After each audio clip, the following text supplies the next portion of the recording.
All right, welcome back to another episode of Industry Insider. I'm your host, Allison Rogers, and we're here today with Daniel Trevisanutto, one of the owners of Halfway Motors in Thunder Bay, Ontario. How are you today, Daniel? Hey, I'm doing fantastic. Thanks so much for having me. Of course, yeah, we're welcome to have you here on the show.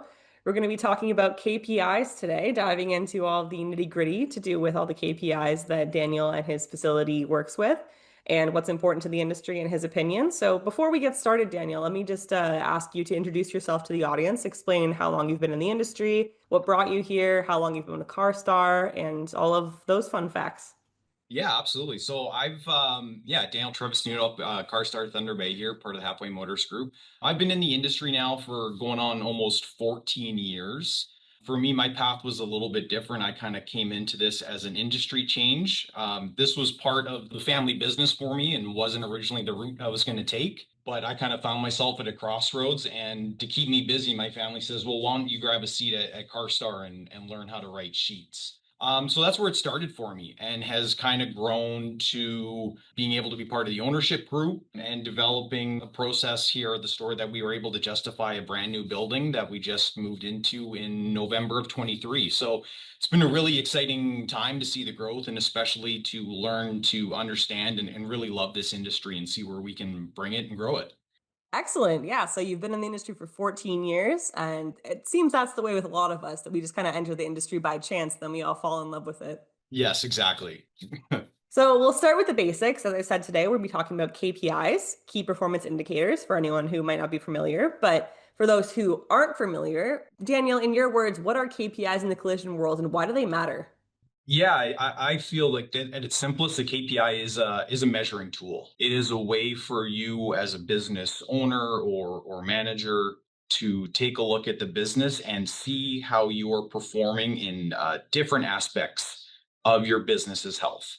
Anywhere from how much money you're making to how productive you're being. So yeah, it's at the end of the day, it's just a measuring tool. It's just the kind of the fancy way of how you're doing against sort of anyone else or even yourself. And it's like I said, it's super important just so you can, be able to measure the health of your business. And can you keep the doors open? Exactly. I like how you phrase it as just a measurement tool when a lot of people, weigh it as the most important part of their business. Would you say that like KPIs are one of the most important measurement tools that you use in your business? I mean, I think it's the easiest one. I think once you really start getting into that level of if you're in that position of you're in charge of the profitability and productivity of a shop, yeah, I think in that sense, it's the most important measuring tool. It's a way to really see the black and white of the business. It might not be simple, but it's a very clean way of looking at your business health. I think that's a really good way to phrase it. Yeah, I would say that that is probably the best way I've ever heard it phrased. It's one of the easiest tools, but you have to be looking at other things as well. Yes, absolutely.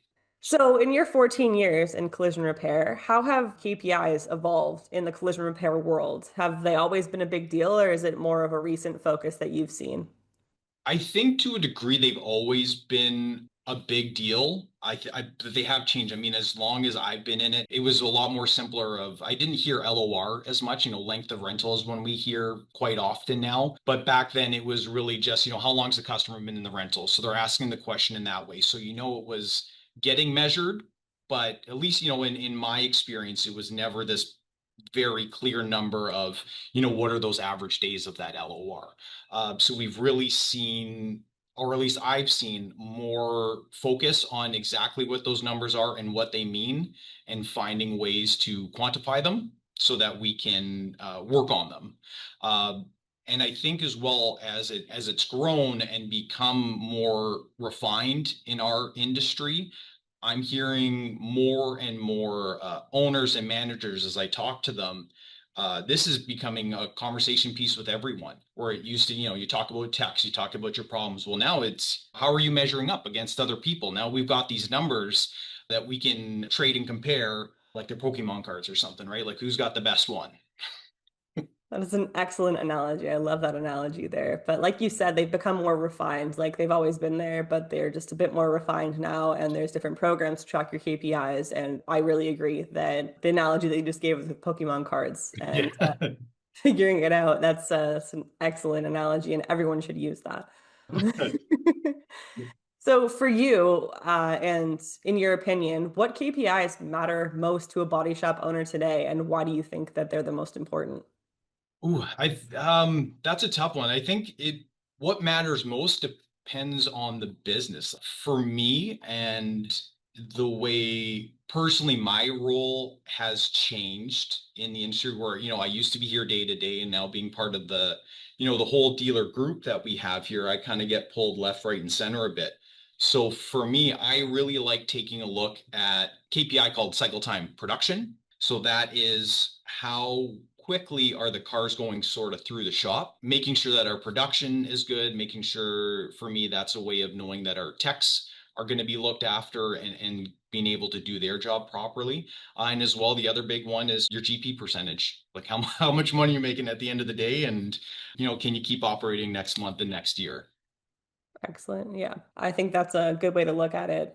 But kind of to that point, are there any KPIs that you think the industry focuses on too much?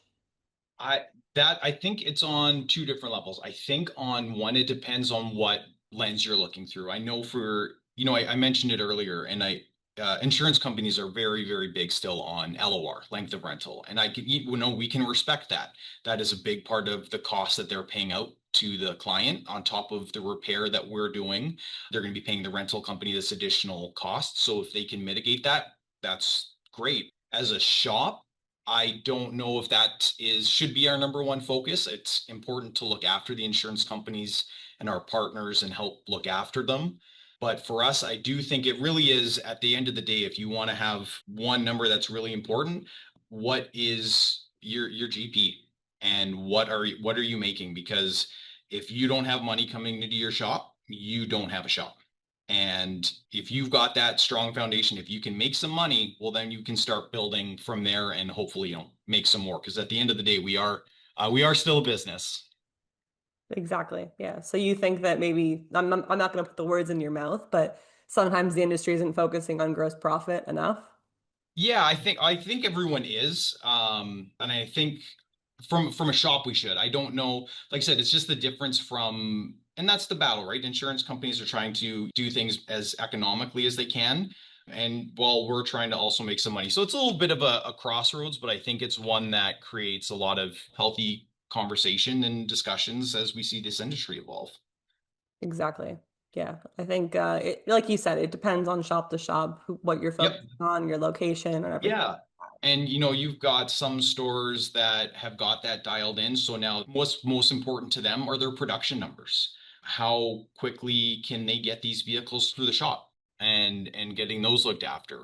It becomes what evolution and what step is your business at? Exactly. It's very, very good points there. So we'll go back to another question here. Can you walk us through any specific KPIs like, cycle time, touch time, and explain how it's measured in the real world? I'm not really sure what I mean by that, but like Yeah. how would something like Yeah. that be measured in a shop if you say you don't have a system that's measuring it automatically? Yeah, absolutely. For me, I think one of the easiest to sort of visualize and explain is your cycle time. At the end of the day, cycle time is when did that car get to your store and when did that vehicle leave the store. There's a couple ways that you can start diving into it deeper, but for a standard, let's say drivable vehicle, customer had come in for their estimate, you get the approval, you get all your parts in, everything's been done properly, you've got all the right parts. So that customer comes in on, let's take the basics of Monday morning. It's going to be a 5-day repair and everything goes smooth. The vehicle goes back to that customer on Friday.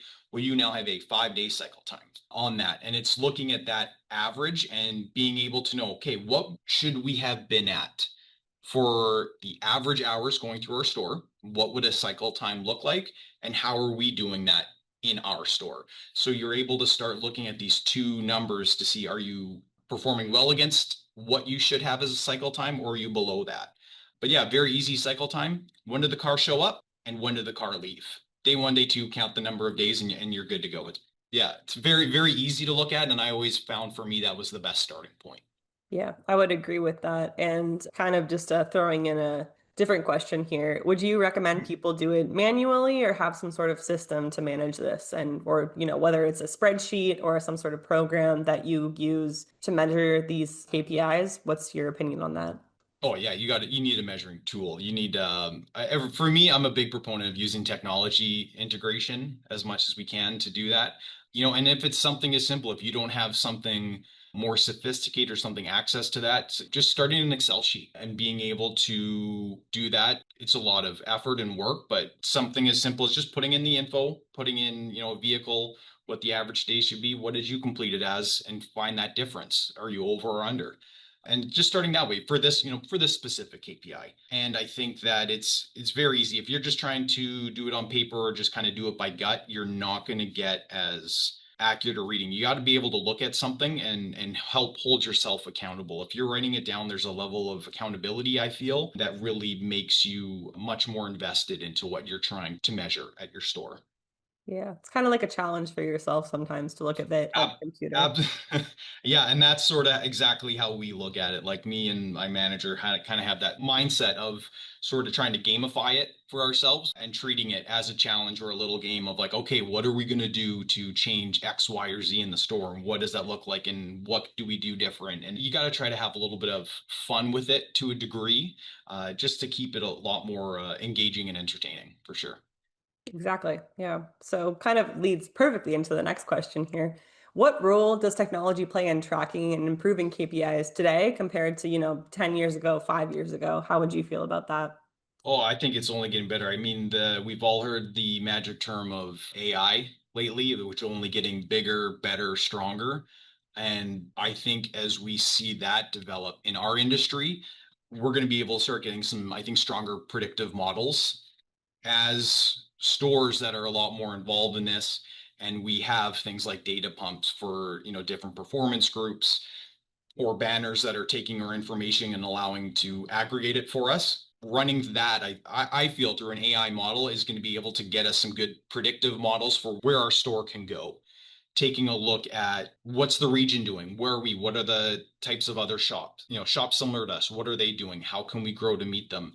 I feel the technology will get there that we'll be able to have much closer comparisons and benchmarks for store to stores of similar repair size and style. So what I mean by that is I've seen a lot of stores now that do luxury vehicle repairs versus stores that do consumer level repairs, and being able to compare those two different types of shops and do a lot more apples to apples. So I think it's going to get really interesting in that way to start benchmarking. Very interesting. Apples to apples. Could you maybe elaborate on what you mean exactly, like apples to apples for some of our listeners? So I think there's so many different types of and sizes of repair facilities out there right now. Like I know, like I touched on earlier, I know a couple of guys that mainly focus on luxury vehicle repairs. So when you're getting into those high level vehicles, your numbers start to change very differently, especially when you're looking at things like your average repair order cost, Mhm. things like that, because now parts are way more expensive, like we're talking like five-figure parts to repair a Exactly. vehicle, like when you're talking 10 $20,000 bumper covers, whereas we're going to fix a whole car for like 10 to 15,000 dollars. We're not really comparing it the same. And when those types of cars take those couple extra days, because when it's done you need to do a full cut polish on it, and that's going to take a whole extra day.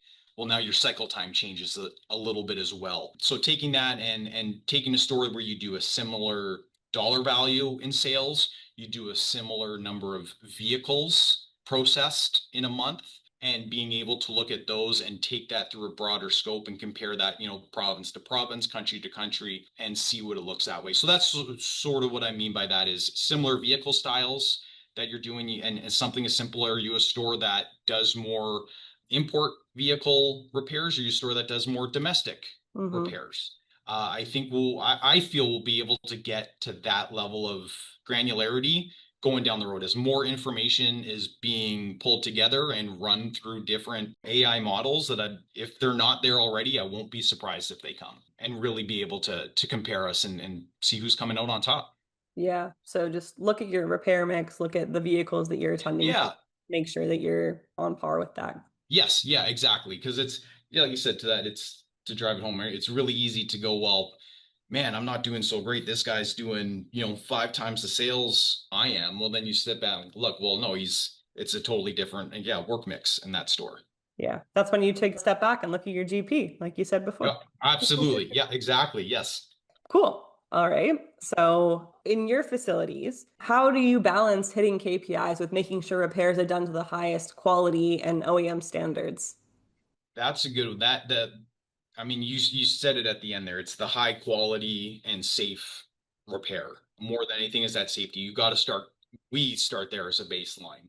I think it's safe to say, pretty much every store has had a comeback, and you can sleep at night if it was, a nib in the paint or something not fully aligned. But if someone comes back with something that affected their safety or the safety of their family, like that's gut wrenching. So number one is you make sure that that doesn't happen. And you have to make sure that your process and your team is in place, that they know that that's number one, and work backwards from there. If that means that you don't hit a cycle time that you're not happy with, well, that at that point doesn't matter.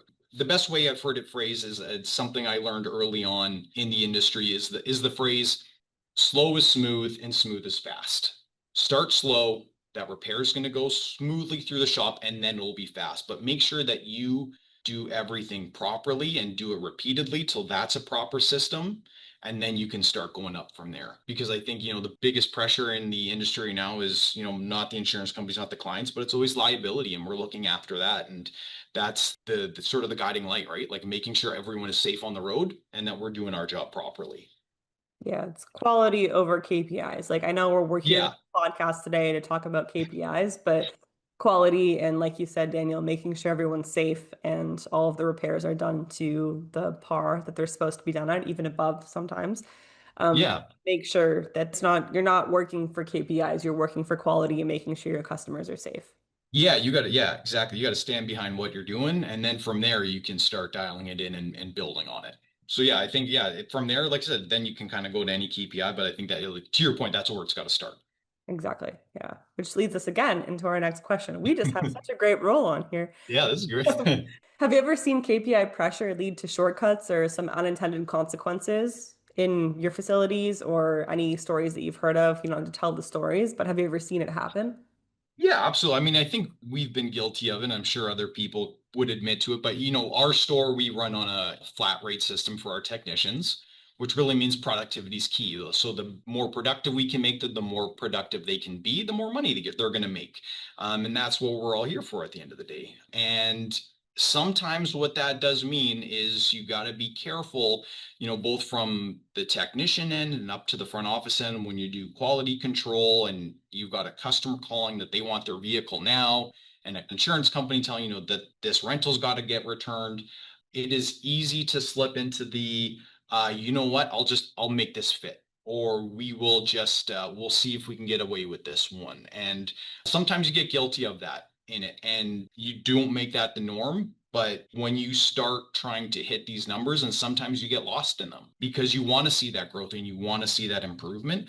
And you start looking at like, is there a little corner maybe I can get away with? And we've all been guilty of it at one point or another. At the end of the day, it's never on a safety standard and it's never anything that's really going to affect the integrity of that vehicle or your shop. Exactly. Yeah. We'll make it clear that Daniel said in the past they've done this. It was Yeah, they've yeah. obviously gotten a lot better from those mistakes. This is probably years and years ago. Uh, Yeah, and yeah, exactly. And you learn from it, right? Where it's because it's easy to become a slippery slope where yeah. it's, you did one of the wall, I got away with that one, let's get away with another one. And you can't. You really got to make sure that each customer is looked after and each vehicle is treated properly. Again, I know we're here to talk about KPIs today, but I think that what Daniel is also reiterating here is just that KPIs aren't the be all end all of everything. It's always the Yes. quality that comes first. And when Well, there can be pressure, there you always have to not succumb to the pressure. You have to make sure like you have customers calling you up and saying, I want my car, have to return the rental, the insurance company's calling you, but you have to be calm, cool, collected, and always stick to the quality, like what you're saying, Daniel. yeah, yeah, absolutely. I know, yeah, like you said, we keep coming back because it's so easy to get lost in it and want to be the top performer. Exactly. Yeah.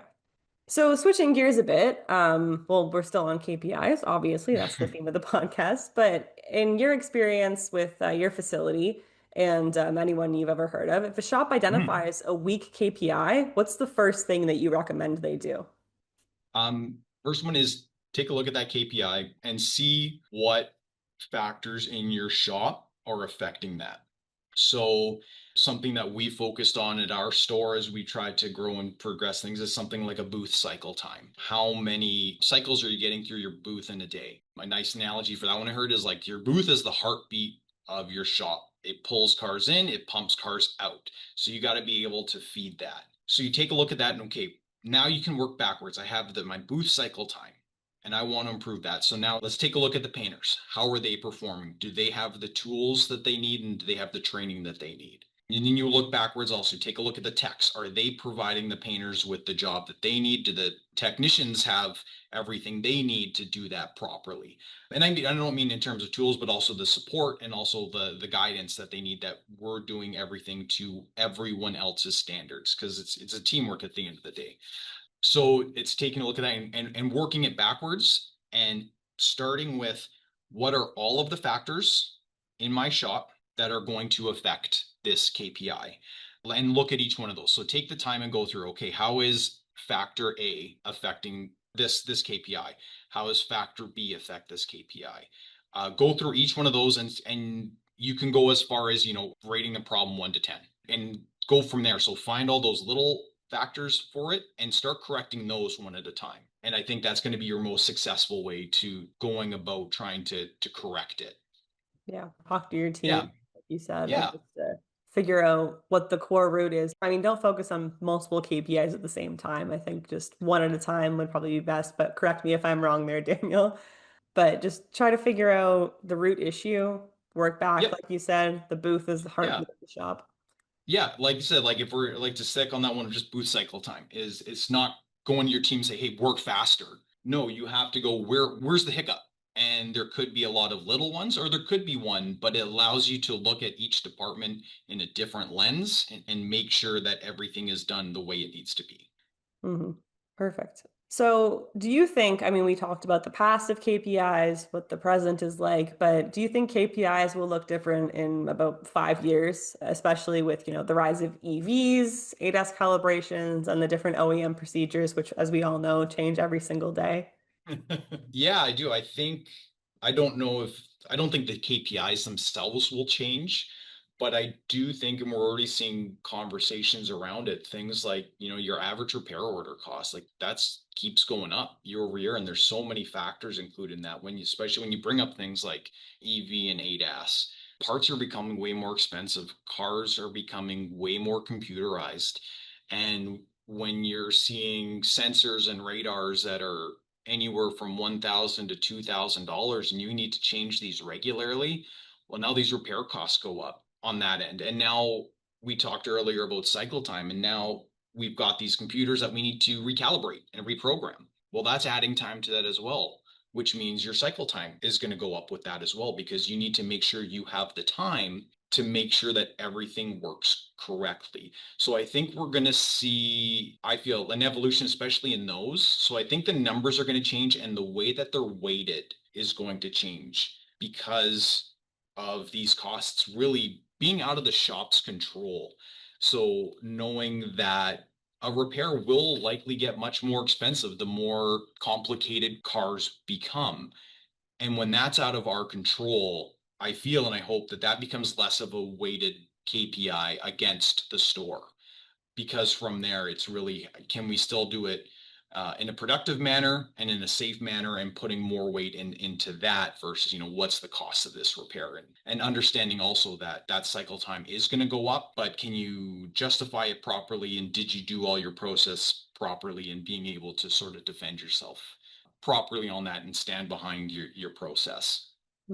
Leads us again perfectly into our next question. You basically just given me a segue here. How do you see insurers' expectations around KPIs evolving along the same lines? Yeah, I think that's it. I think it's as more information about our industry and the way it works keeps building up bigger, they're going to be able to take a look and say, yeah, there are some things that the store can't control. And you hope that they take a look at it and say, how can we work with the stores to make sure that they can, like I said, it can be profitable and productive for both ends of the spectrum, that we can sort of work together moving forward with these challenges that we face together as an industry. Because like you said as well with the OEMs, right? And they get much more involved, which also kind of affects things. It's not, coming from a dealer group, it's nice to see manufacturers get involved to a degree and want to make sure that they look after their customers and their vehicles. But it creates a new sort of dynamic that we all have to navigate as both collision repairers and in the insurance industry. That now we've got this third party coming in and sort of navigate that whole relationship together. Communication, I think, is key. Yeah, Yeah. absolutely. But yeah, that's it. I think it's just going to be, to sum it up, how insurance companies, they're going to have to reassess the value they have on certain KPIs, on understanding what a shop can actually control. Yeah, that's a really good point. I think that's going to be a heavy hitter for some of our listeners there. It's very true what you're saying there, Daniel. Okay, so kind of throwing it back to a bit of what we talked about earlier, but for Mhm. somebody running a shop who feels somewhat overwhelmed by some of their KPI tracking, getting numbers that they didn't think were going to happen, if they say someone just started with their KPIs, Yep. what's your advice for someone starting small and starting to do their KPI journey, so to speak? Yeah. So for me, the way it worked, number one is starting with looking over your P&L, your profit and loss statement every month, starting to understand just your dollars and cents that go in and out. I feel, and we kind of touched on it earlier, your number one KPI really needs to be focused around your financials. You need to be able to pay the bills. You need to be able to pay your technicians, pay your staff, and start there. Make sure that that's good. Make sure that's strong, and make sure you understand the financial health of your business and taking a look at those and then building from that point. And for us, that was really an area where we started. And I think it's becomes the easiest way to get into it. I mean, dollars in, dollars out is a very easy thing to metric. It's a very rewarding thing to measure as well, as a business owner and manager, because it really dictates things as well. Not just making money, but that's money you can put back into better tooling, better training. I think it's fair to say there's so many business and collision repair owners that are listening, that's where most of our money goes back into building our stores and building better facilities with that. And that's where you need to start. If you've never looked at anything before, look at your dollars, look at your gross profit percentage. Do you have a healthy percentage that you can work on and start building up from there?